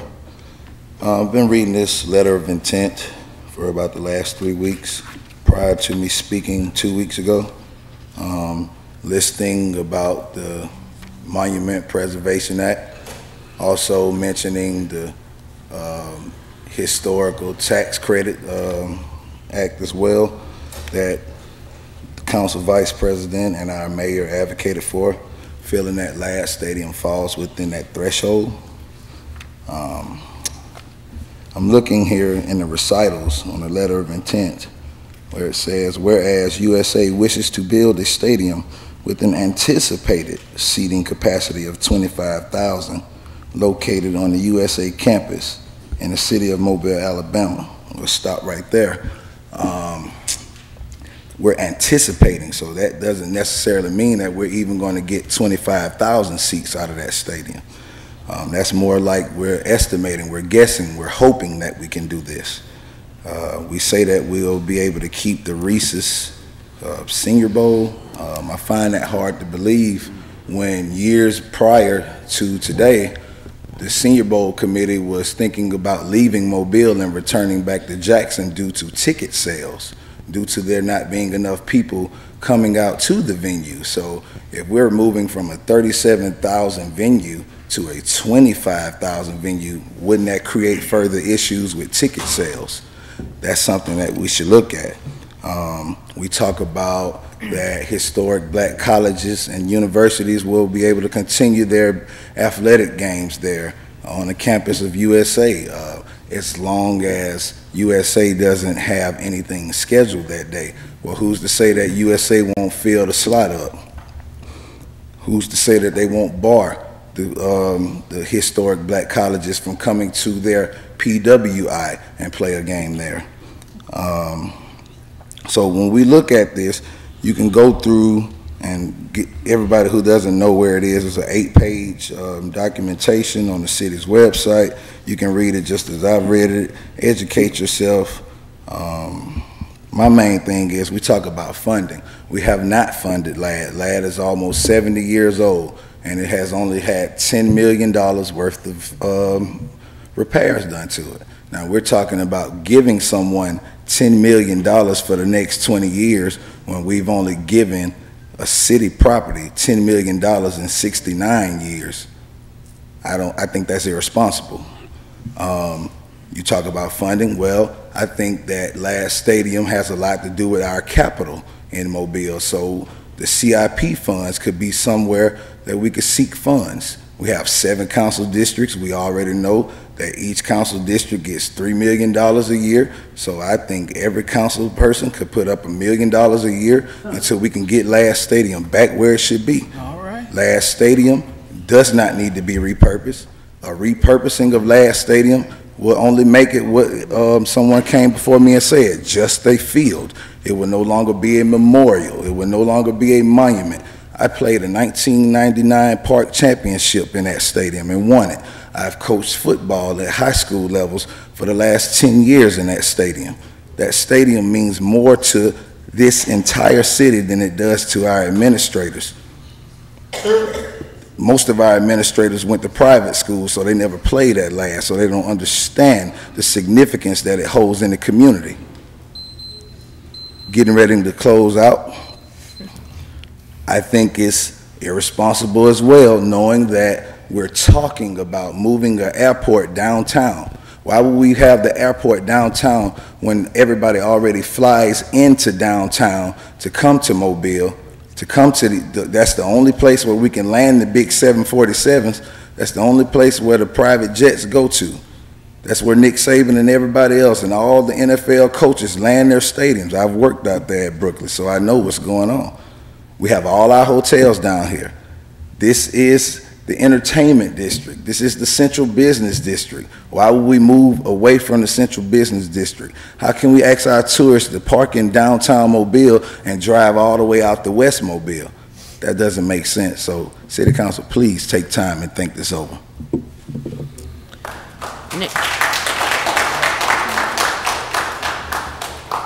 Nick Lockus.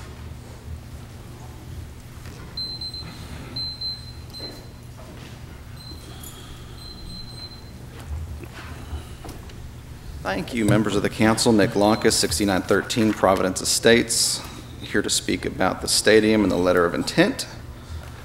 Just a couple of things I'd like to clear up from today.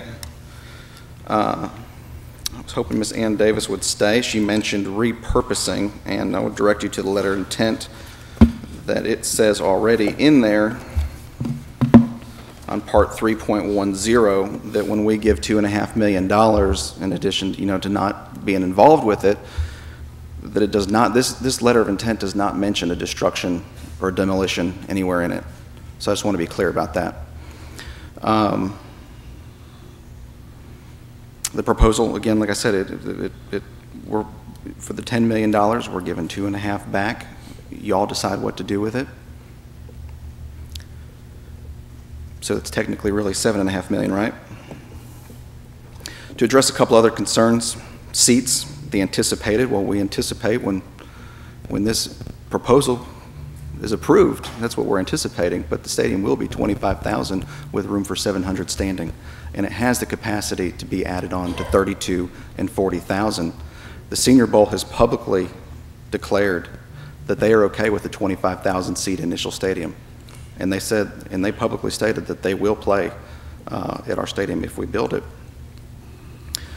In regards to the HBCU comment, you know, we've stated in here that we're committed to the Gulf Coast Classic, but in addition, in our current South Alabama lineup, we've already got Grambling scheduled, Alabama A&M, and Jackson State are in our future games. We're not going to prevent anybody from coming and playing. So there's just a couple things from today I wanted to clear up. We have been answering questions, both county and city, numerous requests, sometimes in some cases the same questions. We work diligently to get those back as quickly as possible, and we will continue to do so. I think most of the folks here have my cell number. You know, I will find the right person, we'll get your questions answered as quickly as we can.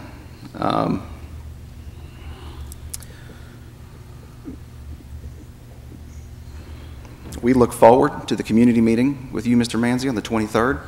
Our president will be there. We're glad to take part of that, and we're looking forward to a vote on the 31st. And lastly, I'll say something that really stuck with me today. Mr. Hollis, you said it beautifully. Don't allow the rhetoric and verbiage to prevent us from moving forward. That was a great quote, and there's a lot of that.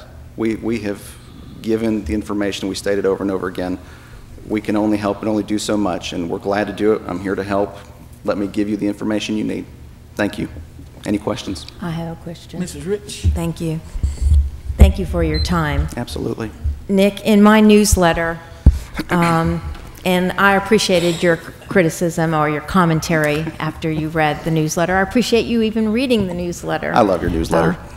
I look forward to it. Thank you.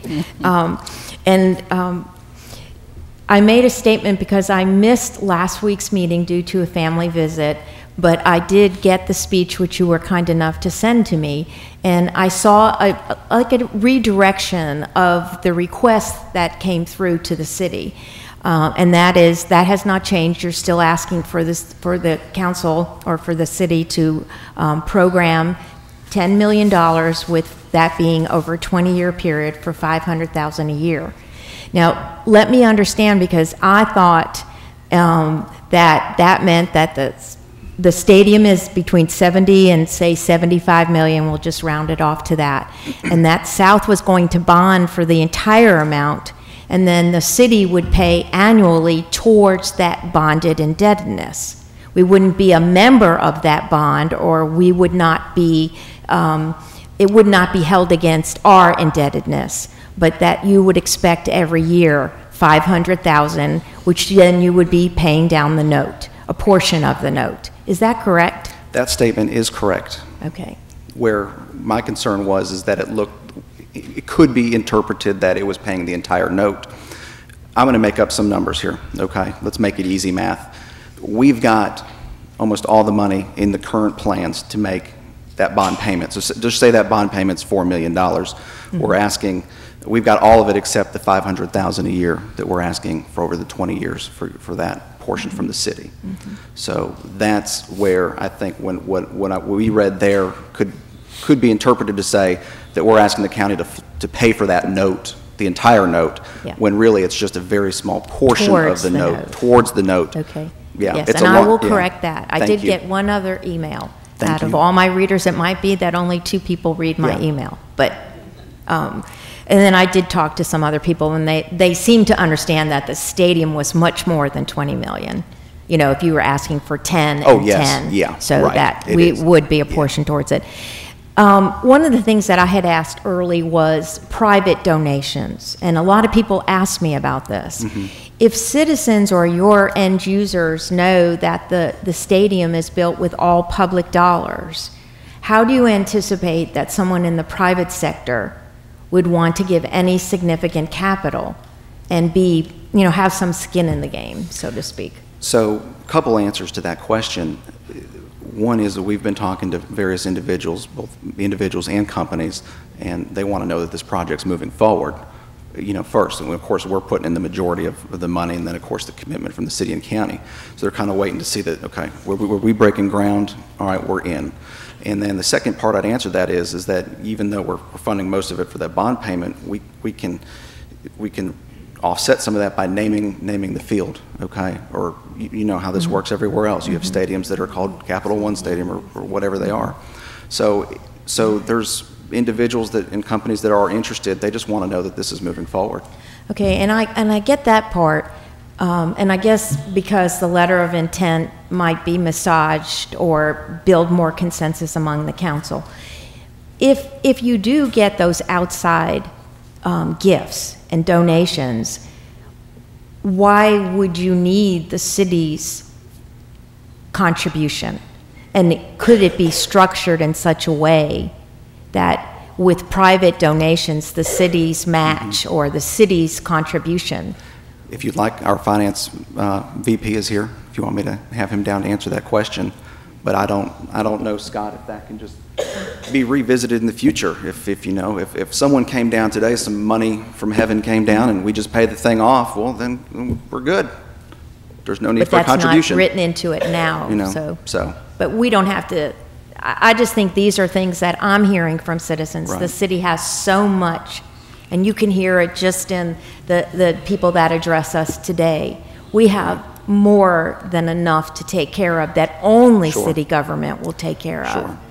And that's true, and good point. And at some point, when we do build in the future, even if this agreement doesn't work out now and we have to wait a year or two, and when that time comes and we go after it our own, remember that the appropriation to Ladd over the last, since we've been playing football, the city council was budgeting almost $500,000 a year in 2009, and it's gone down and down and down because we're paying rent.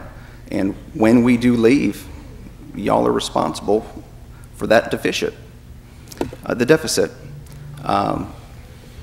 So at some point, you could argue that either way, that it's going to be a cost liability for the city. I understand. Yeah. Thank you. So, thank you. Mr. Vice President. Ms. Richardson? I would just like to say that I think we need to, the general public needs to understand what's before us. Because when you listen to all of the discussions, it looked like what is before the council having to do with the notes and how much is going to be paid and who is getting. That's not what before us.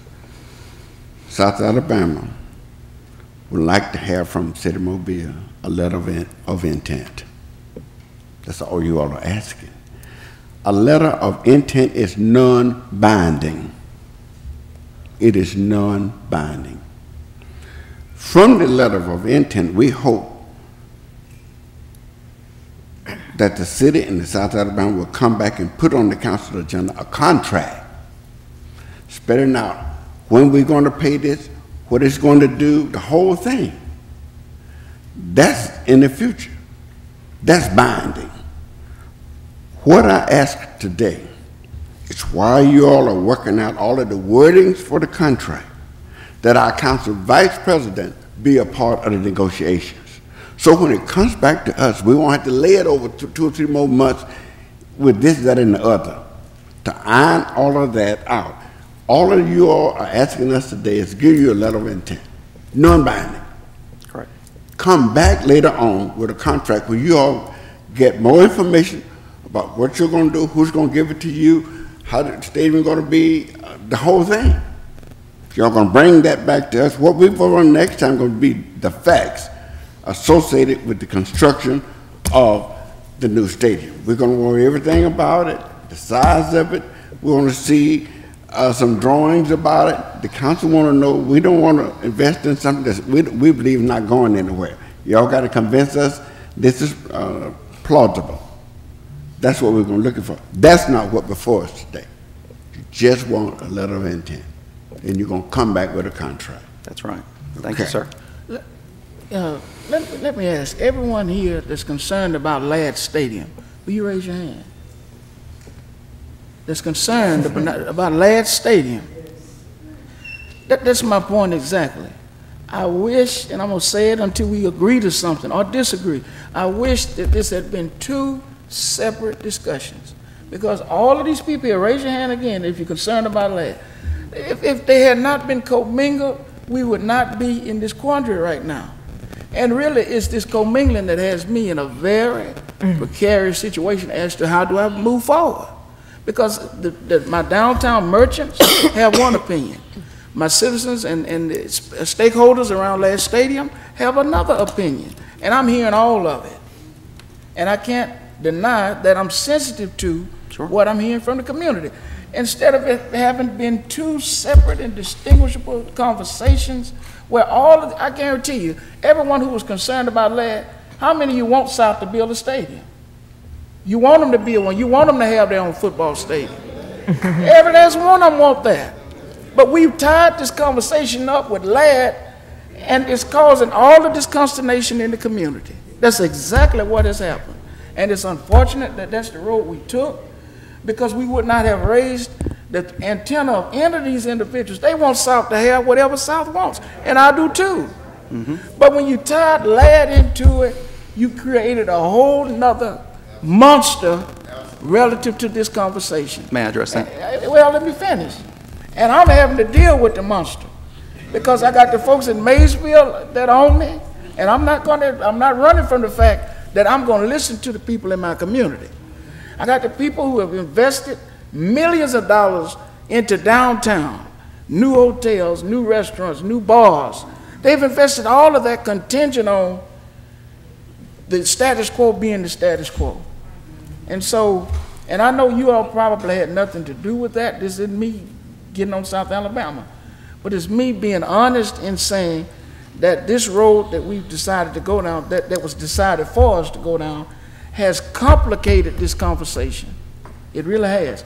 I was on the SGA at South Alabama when the football discussion began. I'm for South building a stadium. But it's hard for me not to look at all of these other community issues that I hear from people in Maysville and Happy Hill and down the bay and Old Dolphin Way, all across the district, that I keep having to tell them I don't have resources to fix this because of that. And so we're going to get there, I believe, but the road that we took to get to this point has been complicated unnecessarily by co-mingling the two conversations, in my estimation. And not just my estimation, the estimation of a lot of the people that I represent. Yes, sir.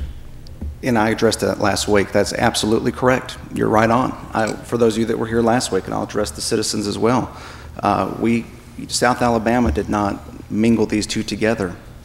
What is in this letter is all we're saying is whether it's this deal or in the future, when we start playing games at home, on campus, it will have an impact on the community.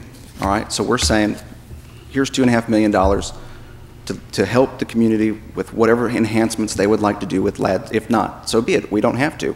We don't have to do it. We're just saying, as a part of this deal, if you would like $2.5 million to help renovate or spruce it up, whatever you'd like to do, we're trying to contribute to leave the community in a better place than when we got there and when we leave.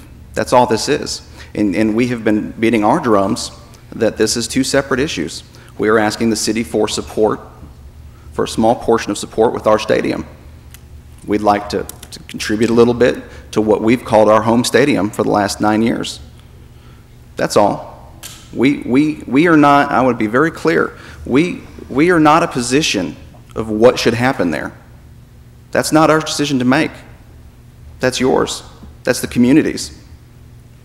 We're just trying to help on our way. So that's all. Any further Yes, questions? Mr. Richardson? We have heard a number of speakers signed up to speak to us regarding Ladd Stadium.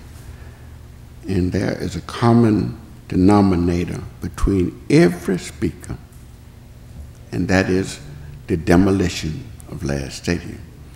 Let me see the hands of the folks who do not wish to see Ladd Stadium demolished. Let me see the hands of the people who will be satisfied that we can save Ladd Stadium and repurpose it so that people can use it. That's what I'm talking about. And let me go on record right now saying I will not vote to demolish Ladd Stadium.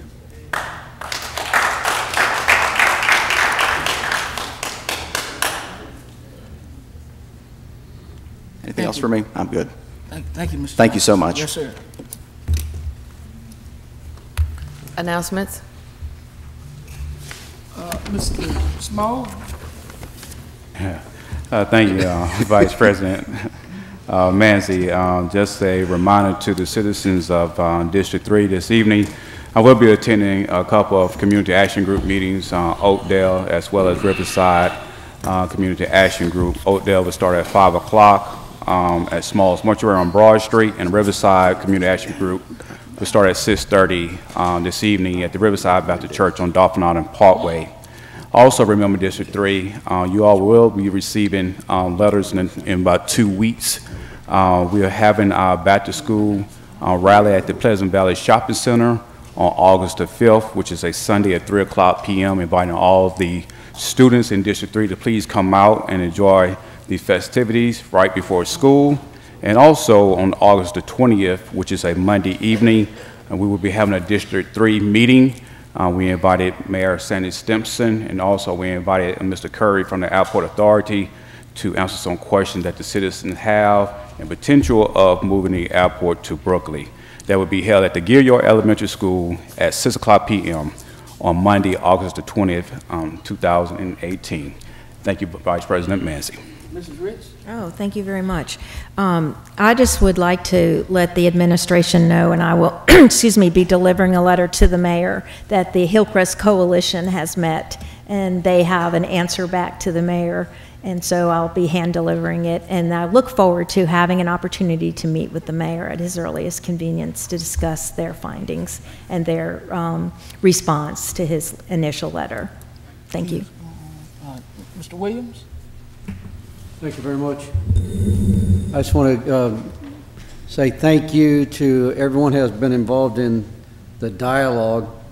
I think it really is important that we, as Mr. Manzi said, keep our conversations on point. This is not a personal issue. While we all have opinions on what ought to happen to one place or another, or what could happen somewhere on South Alabama campus, it's not personal. And I applaud the South Alabama staff and faculty and employees and students and alumni who are involved in the campaign to have a new stadium. Certainly entitled to that, entitled to spend their money any way they wish. And I was thankful that I lived on a campus that had a stadium right in the center at Northwestern State University in Louisiana. Because otherwise, I probably wouldn't have gone to the games.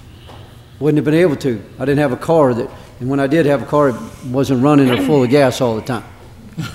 So I certainly know that college life hasn't changed in that sense, that some people are spending all their money to be able to do that, and they ought to have the opportunity. As high school stadiums that I have supported in the past, baseball and football, to have lights so that they can have Friday night lights at a high school on their campus. Those things have worked out, and I know that this one will too. But we all do need to keep all of our comments civil.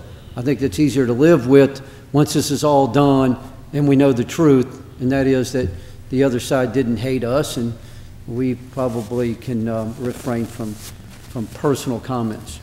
Also want to give a shout out to Gary Beasley.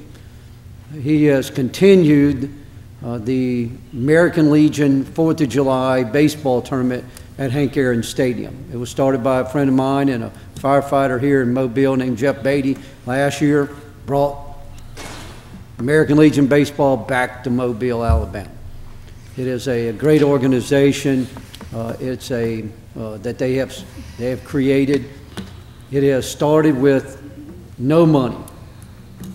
And I think we've heard some conversations like that. And what has happened as a result is I made available some discretionary money with the agreement that any profits whatsoever come back to be used for the following year. And I'm happy to say that this year is no exception, that their promise is being made good, and a check for over $5,000 is coming back to the city to be used for that event next year, or for something else if that event doesn't come. And that's the kind of things that I'm most proud of, and proud to call Gary Beasley my friend, and I look forward to next year another successful 4th of July American Legion baseball tournament. Thank you very much. Mr. Richardson? Thank you, Mr. Vice President. I'd like to announce that my Trinity Gardens community meeting will be held at the Dodge Community Center on Thursday, July the 19th at 6 o'clock. And I'm asking all citizens in Trinity Gardens to please meet us there. We're going to talk about jobs, CIP projects, public safety. We're going to set time aside for all citizens to come and share with us what's on your mind, and we're going to take those issues up as best we can. But this meeting is for the citizens in Trinity Gardens. We're going to ask them to please meet us at the Dodge Community Center Thursday the 19th. The tennis court at the Figure Center is just about through. It's on a fast track to be opening in a few weeks, and we intend to have a game when this tennis court is finished. We intend to stage a competitive game there, a tennis game, and we'll let you know more about that, but they're working hard to finish up that tennis court. Tennis court has been down almost since I've been on this council. We were told that the earth was shifting and that it would cost millions of dollars to repair. And when I told them I was prepared to pay $1 million to fix it, we ended up spending a little over $100,000 and it's going to be fixed. So sometimes you have to call the bluff, and that's what I did. Anyway, the restaurant Bojangles is coming to District 1 on Dolphin Street. They'll be opening up soon. They're just about through with the construction, and they will be opening it up soon. Dunkin' Donuts is coming to District 1, Midtown. Sprinkle Avenue and Mobile and Farmer Boulevard, they are finishing up the construction. Also, they will be opening in August. Burger King is looking for a site on St. Stephen Road in Tobinville. We're going to help them out to find a site. And let me just say what is causing all of this activity in District 1, because it is the safest district in the city of Mobile. If we were riddled with crime, they would be running some other place. We had to put the proof on the table. And if you want the proof, go to my Facebook page and I have all of the information up there. I want to close out by saying that there will be an International Aerospace Air Show in London next week. And there will be 3 representatives from the city of Mobile, Mayor Simpson, Councilman Small, and myself will be attending that air show. We're going to be focusing on suppliers. Specifically, we're going to focus on the wings for the aircraft, for the Airbus aircraft. We will be visiting the company that's manufacturing all of the wings for Airbus while we are there, in hopes of talking them into building a facility at Brooklyn. Currently, they have to build the wings, ship the wings here, ship them there, finally get the wings over here. When they can build the wings here and be done with it. So we're going to focus this time, although we're going to be visiting a lot of suppliers, we're going to focus on the wings for the Airbus aircraft. They will soon be making 8 a year, then they're going to get another aircraft manufacturer from Canada to locate there. They will be building 4, so that's 12 times 12 is 144. Soon we will be building 144 aircrafts per year at Brooklyn Field, and that you're going to need at least 2 wings per aircraft. That's business. That's going to be jobs. So we'll be heading over there. In the past, we came back with the bacon. We intend to bring the bacon and the sausage back next time. Thank you. Okay, that's everyone. I want to start out by acknowledging the presence of so many Bethelites in this council meeting. All right now. Bethel is one of the prominent churches in my district.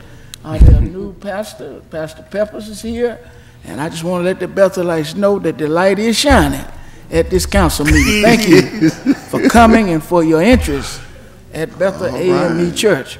I'll be Can we have the hosting. pastor? Pastor Peppers, where you stand? We want to just acknowledge her. She's come here from Greensboro. All right. All right, now. All right. Thank you all for your interest in all that's going on here in the city of Mobile.